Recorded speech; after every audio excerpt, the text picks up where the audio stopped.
केंद्रीय हिंदी निदेशालय नई दिल्ली एवं हिंदी अध्ययनशाला के संयुक्त तत्वावधान में आजादी के अमृत महोत्सव के अंतर्गत महाराजा छत्रसाल बुंदेलखंड विश्वविद्यालय में चल रही नई राष्ट्रीय शिक्षा नीति और विश्व पटल पर हिंदी के बढ़ते कदम विषयक 3 दिवसीय राष्ट्रीय संगोष्ठी के दूसरे दिन के प्रथम सत्र में राष्ट्रीय शिक्षा नीति और बहुभाषिकता व स्थानीय विविधता पर चर्चा हुई। प्रथम सत्र के मुख्य वक्ता प्रोफेसर पवन अग्रवाल हिंदी विभाग लखनऊ विश्वविद्यालय ने कहा कि बिखरी हुई भाषाओं को अनुवाद के रूप में प्रस्तुत करना होगा, अन्यथा वे सभी लुप्त हो जाएंगी।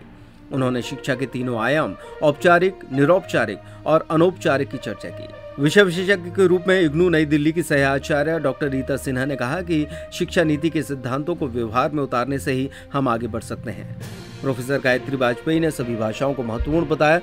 डॉक्टर पुष्पा सांवेदी प्राचार्य नौगांव कॉलेज ने कहा कि शिक्षा नीति को विद्यार्थियों से परिचित कराना जरूरी है। अध्यक्षीय वक्तव्य डॉक्टर दत्तात्रेय मुरुमकर आचार्य मुंबई विश्वविद्यालय ने दिया।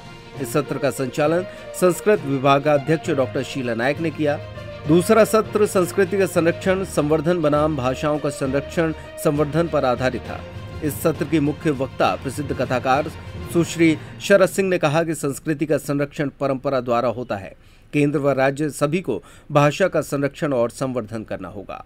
असल में ये जो राष्ट्रीय संगोष्ठी 3 दिवस की है, इसमें संस्कृति के बचाव की बात जहाँ तक है वो एक उप विषय के रूप में है। मुख्य विषय है नई शिक्षा नीति 2020 पर हम चर्चा कर रहे हैं और उसमें बहुभाषिकता और क्षेत्रीयता और जो हमारी क्षेत्रीय भाषाएं हैं उनको लेके हम कैसे आगे बढ़ सकते हैं, इस पर विचार विमर्श हो रहा है।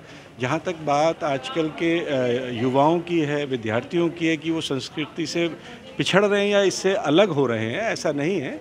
वो आ रहे हैं, बस ये है कि थोड़ा जो कि संसार में परिवर्तन हमेशा होता रहता है, थोड़ा सा उसका ये हिस्सा है। जैसे हम इससे बाहर निकलेंगे वापस हम लौट के आएंगे अपने दरवाजे पर, अपने गाँव की तरफ। हमारा भी प्रयास ये है कि नई शिक्षा नीति के माध्यम से हम अपने युवाओं को, अपने विद्यार्थियों को, अपने प्राध्यापकों को, अपने समाज को और अपने घर और परिवार को वापस अपने उस दायरे में लेके चलें, उस गांव के दायरे में लेके चलें जहां से हम लोगों ने अपने जीवन को शुरू किया था।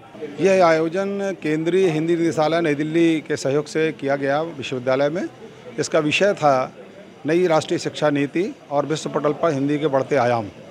और इसमें हमारे बीच में पूरे देश से लोग पधारे हैं। इसमें मुंबई विश्वविद्यालय से माननीय दत्तात्रेय मुरुमकर साहब पधारे हैं। हमारे बीच में जो संबलपुर विश्वविद्यालय से डॉक्टर जयंत शर्मा जी आए हैं, संबलपुर उड़ीसा से आए हैं। हमारे बीच में जम्मू से सुनील कुमार सलड़ा जी हैं। यहाँ पर दिल्ली विश्वविद्यालय से DU से हिंदी के बड़े नाम हेमंत कुकरेती जी, जो बड़े कवि भी हैं, संपादक भी हैं और वहाँ पर प्राध्यापक हैं। पवन अग्रवाल जी लखनऊ विश्वविद्यालय से हैं। इसमें डॉक्टर त्यागी जी भी DU से हैं। रीता सिन्हा इग्नू दिल्ली से हैं। इनके साथ साथ पूरे देश के आनंद प्रकाश त्रिपाठी जी हैं, डॉक्टर शरद सिंह जी हैं। पूरे देश के कोने कोने से यहाँ पर लगभग 150 प्रतिभागियों ने भाग लेकर के और विचार मंथन किया है। ये आपके सामने आज हमारे विद्यार्थियों के लिए, हमारे शोधार्थियों के लिए एक महत्वपूर्ण पाथेय बनेगा।